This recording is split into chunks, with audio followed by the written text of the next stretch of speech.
This lesson shows the methods for drawing and filling arcs. An arc can be part of a circle or it can be part of an ellipse. Just like the earlier methods that were used to draw and fill ovals, the methods to draw and fill arcs require that you specify a box that the arcs are to fit in. But then you have to specify where the arc will start and stop inside the box. Here's an example.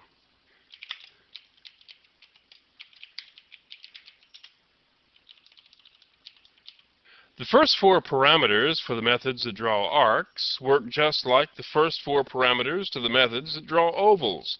That is, they specify the upper left-hand corner and the height and width of a box in which the arc is to be drawn. The arc is inscribed inside this box just as if it were an oval, but these last two parameters are used to tell it exactly how much of the oval is to be drawn and how much is to be left out. Now these numbers specify the starting and stopping points. The numbers are in degrees, and they range from 0 to 360 for a full circle. They're based on the Cartesian coordinate system. That's the one we all used in algebra in school.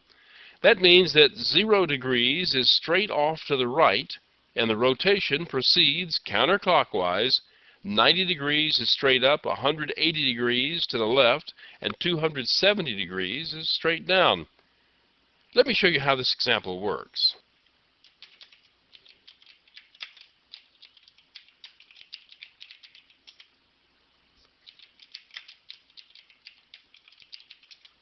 There are three arcs involved here.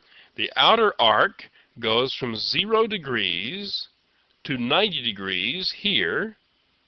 The next arc begins at 0 degrees also and continues for 180 degrees here. The smallest of the three begins at the top, that is at 90 degrees, and continues from there for 270 degrees, and so it winds up back at the starting point. That's the 360 degree point. That is, the second value you specify is the angular distance from the first location, not the distance from the origin.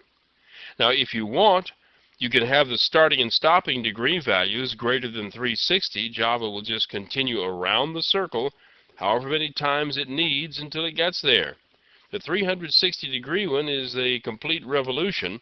720 degrees is 2 complete revolutions, and so on.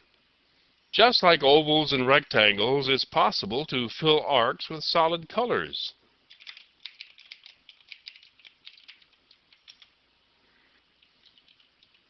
The arcs are very much like the ones in the previous example, but these will be filled with color and look sort of like slices of pie.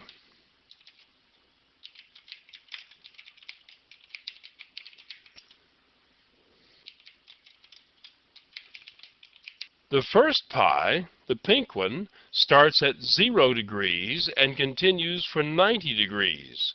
That's from here to here.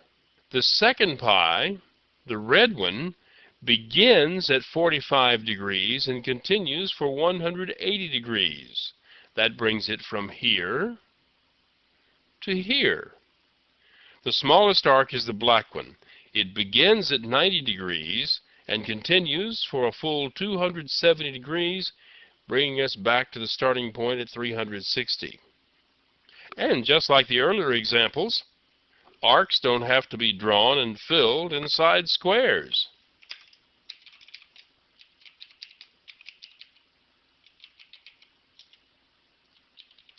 Now this example is just like the previous one, except the width of the window and the width of the boxes containing the arcs have all been extended by 200 pixels.